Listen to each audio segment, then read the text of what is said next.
I was vegetarian for 4 years, and during that time I almost never got asked questions about the food I ate. But since going vegan 4 months ago, I get questions all the time, the most common being, what the heck do I eat?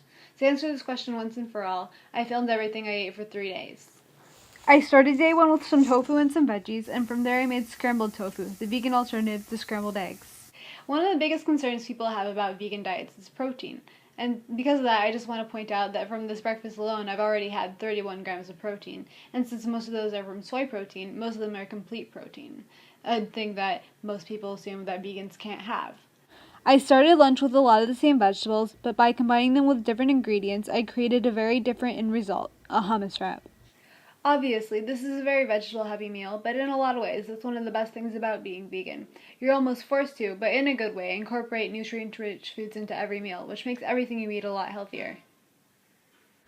Now school's over and I have a lot of vegetables out, but this time instead of making an entire meal, I'm making juice. Now that everything is through my juicer, I have about 4 servings of liquid vegetables sweetened by the natural sugar and fruit.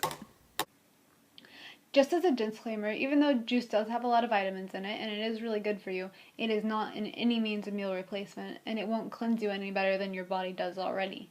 Juice cleansing is dangerous and ineffective, and please stay away from it. Day one dinner wasn't quite as gourmet. Since I couldn't have what the rest of my family was eating, I just made up some veggie pot stickers with green beans, edamame, and rice. So at the end of day one, I had 64 grams of protein. That's 14 more than the daily recommendation of 50 grams. I had all my vitamins, I had all my calcium, and though I did admittedly fall a little short on iron from food alone, there is iron in the vitamins I take, so everything there is balanced out. I started off day two with oatmeal with maple syrup and blueberries mixed in. For lunch, I fried up some beans with some onion and some bell pepper, and that became a bowl of beans with guac, fish taco sauce, and some kale mixed in as well. So even though here I'm using a lot of the same vegetables as I used yesterday, I'm still using onion, I'm still using kale, I'm still using bell pepper, I'm sure there are some other similarities as well. I just want to point out that the result today is very different. So even though food choices might seem a little bit limiting, you're actually getting like a lot of variety within those little bit restricted food restrictions.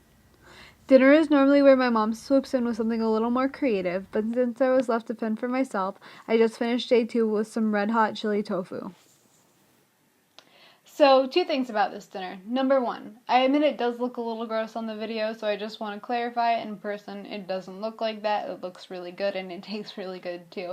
And number 2, you might have noticed there was a giant thing of oil in that shot, and that is because, yes, it is fried in lots of oil. So not everything that's vegan has to be super healthy. There's no ban on fried foods or sugary foods, or even just like good food in general. You can eat things that are a little bit unhealthy, and you can eat things that are really enjoyable. You just do it in a way that doesn't compromise animals in the process.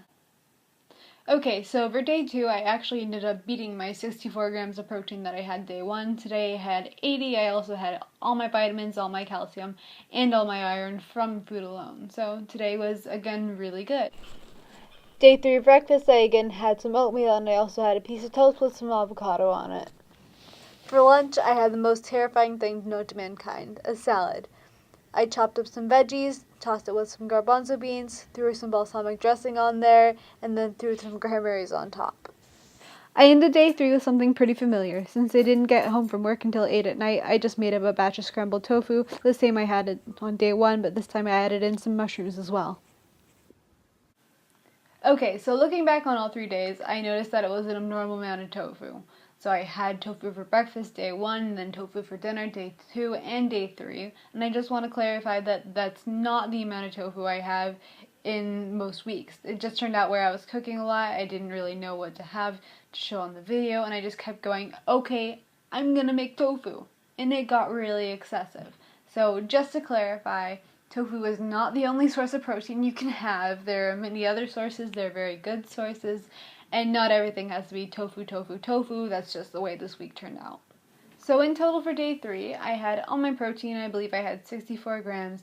I had all my iron, I had all my calcium, I had all my vitamins, both from food and just actually taking vitamins, because I do take those as well. And even though today wasn't as creative because I was running around a lot, I had to go to work. I didn't really have a dinner time dinner because I was at work until late at night.